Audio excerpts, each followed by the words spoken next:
সবকে স্বাগতম জানাইছো। মই doctor Vishal Agarwal, consultant endocrinologist at Apeksha hospital, Dibrugarh.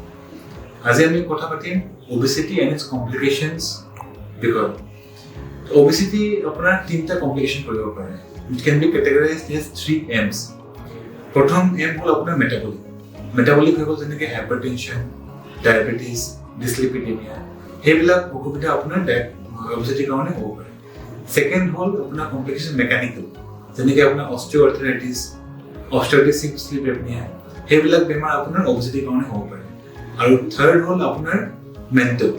যদি আপোনাৰ মানুহজন শকত হৈ থাকে, সিহঁতৰ আপোনাৰ দেখা যায় যে বহুত মেণ্টেল ইছ্যুজ হৈ যায়, যেনেকৈ আপোনাৰ ডিপ্ৰেশ্যন হৈ গ'ল, ইৰিটেবিলিটি হৈ গ'ল, সেইবিলাক অসুবিধা obesity মানুহে ভুগি থাকে।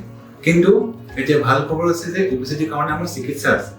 যদি কোনোবা আপোনাৰ পৰিয়ালত শকত হৈ আছে বা শকত হৈ পিনে বেমাৰৰ পৰা যুঁজি আছে, তেনেহ'লে এই নিশ্চয় নিজৰ ঘৰৰ ওচৰত এন্ডোক্ৰাইনোলজিষ্টক লগ কৰি পিনে চিকিৎসা পৰামৰ্শ ল'ব পাৰে। ধন্যবাদ।